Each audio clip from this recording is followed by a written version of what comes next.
তোমাদের সকলকেই আমার চ্যানেল গ্রন্থাগারিক পাঠশালাতে স্বাগতম জানাই। আজকে আমরা যে বিষয়টা নিয়ে আলোচনা করব সেটা হচ্ছে প্রিভিয়াস ইয়ারের প্রশ্নপত্র কিভাবে সলভ করা যায়। তো তোমরা, আমার মনে হয় এর আগে যে দু একটা ভিডিও আর কি প্রিভিয়াস ইয়ারের প্রশ্নগুলো কেমন হয় বা সেগুলো কিভাবে সলভ করতে হয় আমি কয়েকটা দিয়েছি এবং সেখানে ইন ডিটেলস আলোচনা করেছি। আজকেও আমি ভাবলাম যে চলো আমরা প্রসিডিংসটা তো করেইছি লাস্ট ক্লাসে, তাহলে আজকে এই 2 নম্বর প্রশ্নটা করে দেখানো যাক। মজার ব্যাপারটা হলো এটাই যে প্রশ্ন তুমি যদি ভালোভাবে না পড়ো তাহলে কিন্তু তোমার কনফিউশন হওয়ার জায়গা অনেক থাকে, সেটাই আজকে আমি তোমাদেরকে একটু দেখাবো। সো তোমরা দেখতে পাচ্ছ প্রশ্ন, যেহেতু 2 নম্বরের প্রশ্নটা করব ভাবলাম একটু দেখে নাও। প্রশ্নটা আগে একটু আমরা ভালো করে পড়ি, কেমন? কি রয়েছে? টিপি। টিপি মানে কি আমরা জানি যে তোমার টাইটেল পেজ, এবং এখানে প্রথমেই যেটা লেখা রয়েছে বলছে nuclear energy publication series number 7। তার মানে এখান থেকে আমরা এতটুকু ক্লিয়ার হয়ে গেলাম যে আমার কিন্তু এটা একটা সিরিজের অন্তর্গত। ফাইন, একটা জিনিস আইডেন্টিফাই হয়ে গেল। 2 নাম্বারটা হচ্ছে কি? সেটা হচ্ছে অ্যাডভান্স ইন নিউক্লিয়ার এনার্জি। দেখো আবার একটা স্ল্যাশ দিয়েছে, মানে তোমাকে কনফিউজ করছে। তারপরে কি? অ্যান্ড আবার একটা slash. Mechanism, so mechanics. So এখানে যেটা আমি টাইটেল পেলাম যে advance in nuclear energy and mechanics, এটা আমার বইয়ের টাইটেল পেলাম। এরপরে কি বলছে? এই বইটা লিখেছে কে? হেনরি এল গ্রিউ। আচ্ছা, হলো। তারপরে কি? তারপরে দেখো এই জায়গাটা হচ্ছে সব থেকে কনফিউজিং এর জায়গা। কেন? তার কারণটা হচ্ছে এটাই যে যারা মানে খুব ভালোভাবে প্র্যাকটিস করবে না তাদের কাছে এটা মনে হবে যে আমার এখানে একটা অর্থ, তারপরে আবার এটা কি। সো তোমাদেরকে আমি এটা বলে দিই, জাস্ট তোমাদেরকে কনফিউজড করার জন্য এটা দিয়েছে, তাই ঘাবড়ানোর কোনো একদম ব্যাপার নেই। এটা হচ্ছে এই বইটার সাবটাইটেল। সাবটাইটেল কি? সাবটাইটেল হচ্ছে এটা। ফর এক্সাম্পল ধরে নাও তোমরা অনেক মুভি দেখেছো, যেমন বাহুবলী 1, বাহুবলী 2, তাই তো? সো তুমি যদি বাহুবলী 1 দেখো তাহলে দেখবে ওই Baahubali 1 the beginning, Baahubali 2 the beginning, এই দি বিগিনিং বা মানে তোমার মানে দি এন্ড, এইগুলোকে আমরা বলি সাবটাইটেল। অর্থাৎ টাইটেলের পর যে অংশটা থাকে সেটাকে বলি সাবটাইটেল। ফাইন। তারপরে দেখো আবারও লেখা আছে, আরেকটা অথরের নাম লেখা আছে, এবং এই যে জন স্মিথ, এটা হচ্ছে আমার কি পাবলিশারের নাম। গ্লাস গ্রো গো গ্লাসগো, এটা হচ্ছে আমার কি তোমার জায়গার নাম, মানে যে জায়গা থেকে পাবলিশ হয়েছে। তার মানে এখানে এই এতটুকু কনফিউশন। তাছাড়া দেখো মানে 2 নম্বরে 18 মার্কসের প্রশ্ন কত সহজ, আর তেমন কিচ্ছু নেই। আইএসবিএন আছে, কত সালে পাবলিকেশন হয়েছে সেটা রয়েছে। আচ্ছা এখানে এটাও আছে, বলছে বইটা আমার ফার্স্ট পাবলিশ হয়েছে 1970 সালে, বাট রিপ্রিন্ট হয়েছে কত? 1972 এবং 76। মজার ব্যাপারটা হচ্ছে এটা যে তোমরা ভাববে যে এতগুলো সাল 70, 72, 76 কিভাবে করব, কোনটা নেব? দেখো এটা সব সময় মনে রাখবে যে তুমি যখন লাইব্রেরিতে বইটাকে ক্যাটালগিং করছো তখন তোমার হাতে কোন বইটা আছে, অবভিয়াসলি যে বইটা লেটেস্ট সেই বইটা তো থাকবে। তার মানে তুমি কোন বই, কোন সালের বইটা পেয়েছো? 1967 তোমার কাছে এই বইটা আছে, অর্থাৎ বইটার পাবলিকেশন হতে পারে 1970 সালে, বাট তোমার কাছে লেটেস্ট এডিশনটা তুমি করছো, তাই তো? তার মানে আমার এইটা কিন্তু মানে 1967টাই কিন্তু আমরা নেব, 1970 আর 72টা নিব না। বোঝা গেল? আচ্ছা এরপরে কি রয়েছে? ওআই আদার ইনফরমেশন, পেজ নাম্বার দিয়েছে, সাইজ দিয়েছে বইয়ের, এবং এখানে দেখো একটা স্পেশাল নোট দিয়েছে, যে নোটে বলছে যে it has one bibliography from page এত থেকে এত, the book is accompanied with one CD. Subject দিয়ে দিয়েছে। সো দেখো এখানে প্রশ্নটা যদি তুমি বুঝে ফেলো তাহলে তোমার কাছে এটা জাস্ট একটা জল ভাত। তো চলো ফটাফট আমরা করে দেখাই কিভাবে আমরা করব। মন দিয়ে শুনবে, একদম কনফিউশন হবে না, যেহেতু এই প্রশ্নটা তোমার দুজন অথার রয়েছে। কটা রয়েছে? একটা আর দুটো, তাহলে আমার দুজন অথর থাকলে আমি কি কোন রুলস করব, 1 থেকে 3জন অথর থাকলে যে রুলসটা আছে সেই রুলসটা। তাহলে আমরা কি দিয়ে শুরু করব, আমরা শুরু করব অথর মানে ফার্স্ট অথরের নামটাকে আমরা রেন্ডারিং করে দেব। এই হচ্ছে আমাদের কার্ড। ওকে, সুন্দর করে তুমি লিখে দেবে কি মেন এন্ট্রি, এরপরে যেটা দেবে দেখো আমি গ্রিউ দিলাম, গ্রিউ দেওয়ার পর আমি মানে নামটাকে আর কি রেন্ডারিং করছি।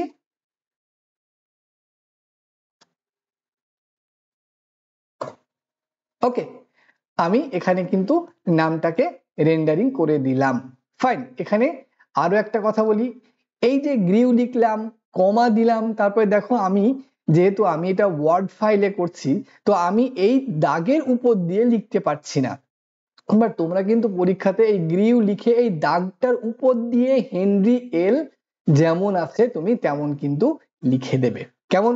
তাহলে আমার প্রথম কাজ কি হলো, আমার যে প্রথম অথর সেই প্রথম অথরের নামটা রেন্ডারিং করে দিলাম। যেমন কারোর নাম হচ্ছে অঞ্জলি দাস, তার মানে কি হলো দাস কমা অঞ্জলি।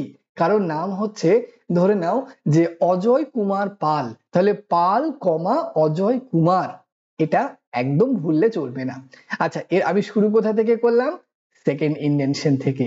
এরপর আমি এই থার্ড ইন্ডেনশন থেকে এবার শুরু করব।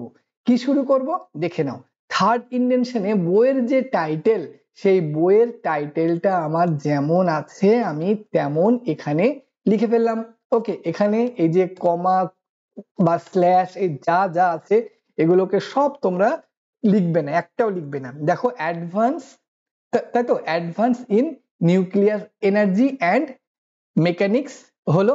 এরপরে যেটা রয়েছে কি রয়েছে, যে এখানে আমার সাবটাইটেলও রয়েছে, অর্থাৎ সাবটাইটেল আমি যখনই অ্যাড করতে যাব, এই সাবটাইটেল অ্যাড করার আগে কিন্তু আমাকে একটা সেমিকোলন লাগাতে হবে। কেমন? তাহলে সাবটাইটেল অ্যাড করে সেমিকোলন লাগিয়ে আমি কি দিলাম, নিউক্লিয়ার ইঞ্জিনিয়ারিং টুডে, টুডে আর কি। তো এখানে তুমি দেখে নাও কি হচ্ছে, আমি টুডেটা টুডে দিয়ে দিলাম। টুডে দেওয়ার পর যখনই আমার এটা হয়ে গেল, তখন আমি একটা স্ল্যাশ দিয়ে দিলাম। একটু ভালো করে দেখে নাও সবাই, কি দিলাম, স্ল্যাশ। এই স্ল্যাশটা দেওয়ার পর আমাকে যেটা করতে হবে সেটা হচ্ছে অথরের নামগুলো যেমন নাম আছে আমি তেমন অ্যাজ ইট ইজ নাম লিখে দেব, আমি কোনো রকমের কোনো চেঞ্জেস করব না। ফাইন, মানে এখানে কোনো রকমের কোনো ভিতরে কোনো রকমের কোনো রেন্ডারিংটা কিন্তু আমার হয় না, এই জিনিসটা তোমরা পরিষ্কার করে আমি তোমাদেরকে বলে দিতে চাইছি। ওকে, তাহলে আমি যদি রেন্ডারিং না করি তাহলে কি ছিল, হেনরি এল গ্রিউ ছিল। ওকে, অ্যান্ড দাও, অ্যান্ড দেওয়ার পরে আমার সেকেন্ড অথর দেখো আরেকজন রয়েছে, যেমন নাম আছে আমি তেমন নামটা দিয়ে দেব। ওকে, আমি নামটা দিয়ে দিলাম। নামটা দেওয়ার পর আমি এখানে প্রথম অথর হয়ে গেল, সেকেন্ড অথর হয়ে গেল। আচ্ছা, এরপরে আমার আর কি কি রয়েছে একটু দেখিনি।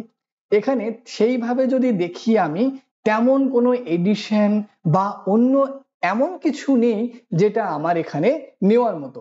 সো সেই জায়গায় দাঁড়িয়ে যেহেতু নেই সেহেতু নেই, তাহলে আমার কি দেখতে হবে এবার, এই বইটার পাবলিশারটাকে, মানে সরি কোন জায়গা থেকে পাবলিশড হয়েছে, কোথা থেকে পাবলিশড হয়েছে, আমার গ্লাস গো থেকে পাবলিশড হয়েছে।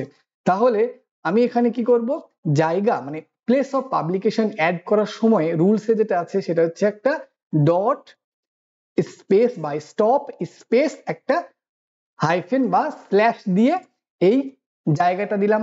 এরপরে আমি একটা কি দিলাম, সেমিকোলন। কেন? তার কারণ এই সেমিকোলন দিয়ে আমার যে পাবলিশার যে আছে আর কি, পাবলিশার কে রয়েছে, জন স্মিথ এলটিডি, এই পাবলিশারের নামটা আমি এখানে লিখে দিলাম। ওকে, এই পাবলিশারের নাম লেখার পর একটা কমা দিয়ে দেব। কমা দিয়ে এই বইটা কত সালে পাবলিশ হয়েছে, কোনটা নেব বললাম আমি যেটা বললাম সেটা হচ্ছে 1976 এ, তাহলে 1976 আমি দিলাম, তারপর একটা ডট বাই স্টপ দিয়ে এটা আমার কমপ্লিট হলো। তার মানে প্রথম অংশটা আমি কিন্তু এইভাবে লিখেই কমপ্লিট করব। প্রথমে আমার অথরের প্রথম যে অথর আছে সেই অথরের নামটাকে রেন্ডারিং করলাম, তারপরে আমি টাইটেল স্ল্যাশ দিলাম, ওকে, স্ল্যাশ দেওয়ার পর এখানে আমি একটা বাই শব্দ ইউজ করতে পারি, তাহলে বেশি ভালো লাগবে। বাই হেনরি এল যেমন আছে, যদি এখানে এডিশন থাকতো তাহলে আমি ডট ড্যাশ দিয়ে এডিশন অ্যাড করতাম, যদি এডিটর থাকতো তাহলে এডিটর অ্যাড করতাম, যদি আমার ইলাস্ট্রেটেড বাই থাকতো তাহলে ইলাস্ট্রেটেড বাই মানে বাইকে অ্যাড করতাম। প্রত্যেকটা জিনিস কোনটা কখন তুমি ইউজ করবে সেটা কিন্তু এখানে পরিষ্কার এই রুলসে বলা আছে, সো কনফিউশন হওয়ার একদম কোনো দরকার নেই। ফাইন, এতটুকু হয়ে গেল। এরপরে কি করব, এরপরে দেখো ফটাফট আমরা করে নিই কি কি রয়েছে। পেজ নাম্বার, তাহলে পেজ নাম্বারটাকে আমি জাস্ট এখান থেকে নিয়ে নিলাম, যেটা পেজ রয়েছে আমি জাস্ট পেজ নাম্বারটা লিখলাম। পেজ নাম্বার লেখার পরে এই দেখো আমি একটা ছোট্ট পি দেবো, তার মানে এটা পেজ নাম্বার। পেজ নাম্বারের পর আমাকে কি দিতে হবে, একটা সেমিকোলন। কেন, তার কারণ এটা এখানে আমার সেন্টিমিটার রয়েছে, তো এই সেন্টিমিটারটা যেমন রয়েছে আমি তেমন এখান থেকে নিয়ে নিলাম। ওকে, তাহলে আমার মোটামুটি পেজ নাম্বার এবং সেন্টিমিটার যেহেতু আমার এখানে প্রশ্নে দিয়েছে তাই এটা আমি নিয়ে নিলাম। ফাইন, এরপরে আমাকে কি করতে হবে, এরপরে যেটা করতে হবে আমার দেখো সিরিজ রয়েছে। ফাইন, তো সিরিজ যেহেতু রয়েছে তাই সিরিজটাও অ্যাড করতে হবে। সিরিজ অ্যাড করার জন্য ডট স্পেস ড্যাশ দিলাম, তারপর একটা ব্র্যাকেট দিয়ে দিলাম। টোটাল দেখে নাও আমি কিভাবে করছি, আমি পুরো সিরিজটাকে এখানে লিখে দিলাম। এরপরে এই নম্বরটাকে আমি ছোট হাতের এন ও দিয়ে দিয়ে এটাকে ব্র্যাকেটে আমি ক্লোজ করে দিলাম। মজার ব্যাপার। এরপরে দেখো ধরে নাও তুমি লিখতে গিয়ে তোমার এখানে জায়গা আর আটছে না, তুমি কিন্তু এই সেকেন্ড ইন্ডেনশনে আসতে পারবে। কেমন, তুমি এই সেকেন্ড ইন্ডেনশনে আসতে পারবে, তাই তুমি সেকেন্ড ইন্ডেনশনে এসে লিখতে পারো। সো যাই হোক, আমার যেহেতু এখানেই হয়ে গেল তাই আমার কোনো গল্প নেই। আচ্ছা, এরপরে যেটা আমাকে করতে হবে সেটা হচ্ছে কি, দেখো এখানে কিছু কি রয়েছে, এখানে তোমার রয়েছে স্পেশাল নোট। কি রয়েছে, এই দেখো এইটাই হচ্ছে আমার স্পেশাল নোট, অর্থাৎ স্পেশাল নোট তুমি যখন লিখবে তখন NOTE দিয়ে কমপ্লিট বিষয়টা। এবার এখানে তুমি একটু বুঝে শুনে করবে, তার কারণ নোট তোমাকে যেমন ভাবে ইনস্ট্রাকশনে দেবে তুমি কিন্তু সেইভাবেই লিখবে, তুমি নিজের মতো করে লিখতে পারো না, এটা অবশ্যই অবশ্যই মনে রেখো। তাই ভুল করলে কিন্তু চলবে না, কেমন।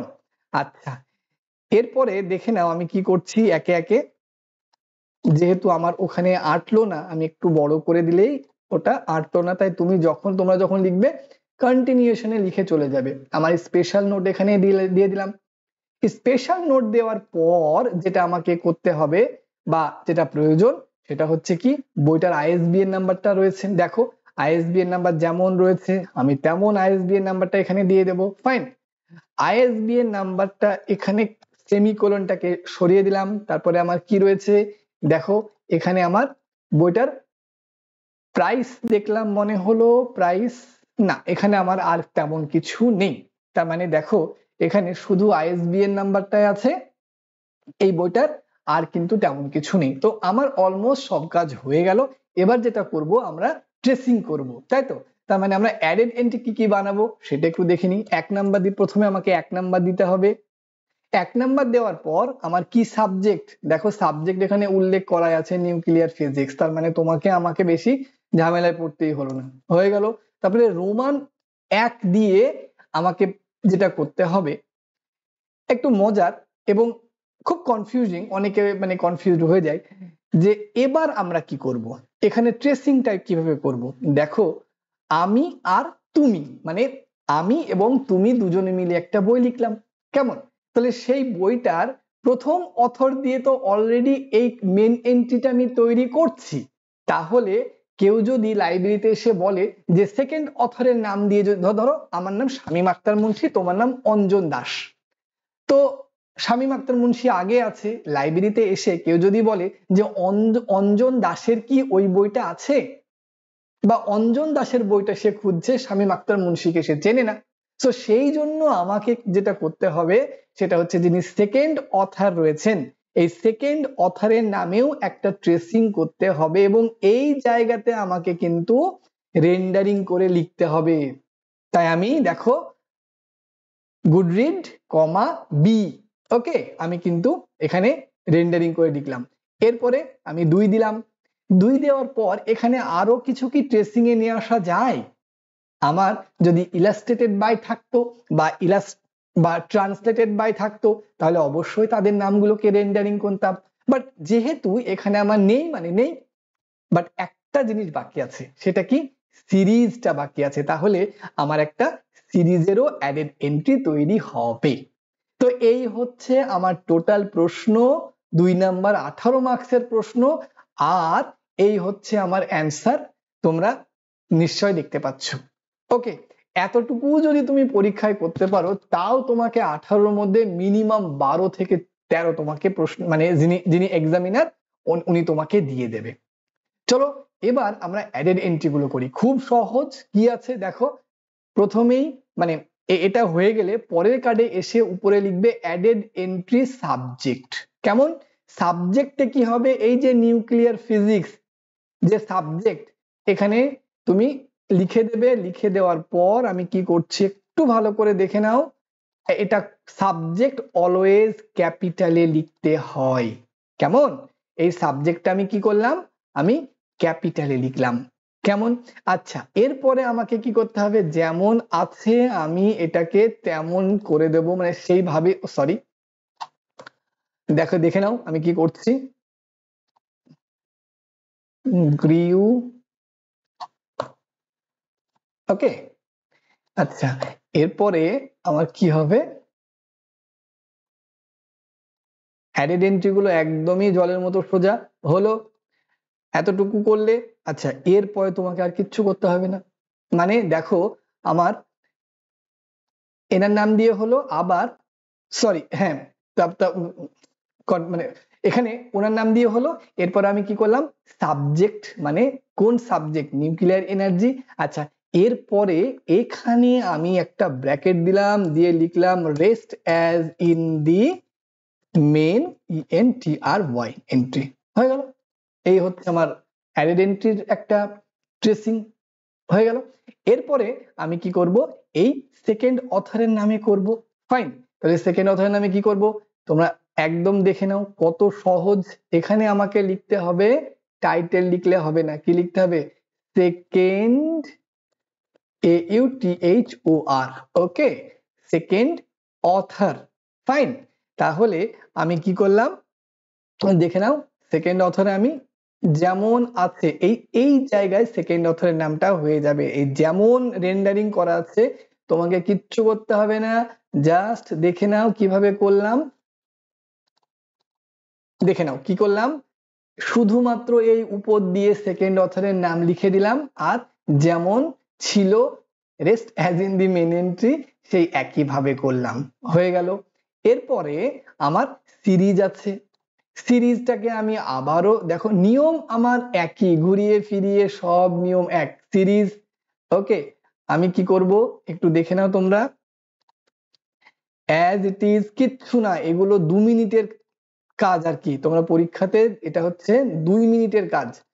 সো দেখে নাও আমি কিভাবে করছি, হয়ে গেল। সিরিজ কোথায় গেল আমার, আমি এই সিরিজটা যেমন আছে তেমন এখান থেকে কপি করে নিলাম, দিয়ে এই উপর দিয়ে লিখে দিলাম। কেমন, তার মানে অ্যাকচুয়ালি এখান থেকে আমরা সবাই কিন্তু এটা বুঝতে পারছি যে অ্যাডেড এন্ট্রিতে কিচ্ছু না, সাবজেক্টই হোক, সেকেন্ড অথর হোক, থার্ড অথর হোক, ইলাস্ট্রেটেড বাই হোক, টাইটেল হোক, সিরিজ হোক, যাই হোক না কেন, ওই প্রথম অথরের নাম আর rest as in the main entry, আর যেটা হবে সেটা এই উপর দিয়ে সুন্দর করে লিখে দিচ্ছি, দেখে নাও উপর দিয়ে সুন্দর করে লিখে দিচ্ছি। হ্যাঁ এই কমা, কোটেশন, কোলন, এই পাংচুয়েশন গুলো কিন্তু ভুললে হবে না। আর আরো একটা যেটা কথা, সেটা হচ্ছে সাবজেক্ট অলওয়েজ ক্যাপিটাল হবে, বাট বাকিগুলো কিন্তু নর্মাল হবে, বোঝা গেল।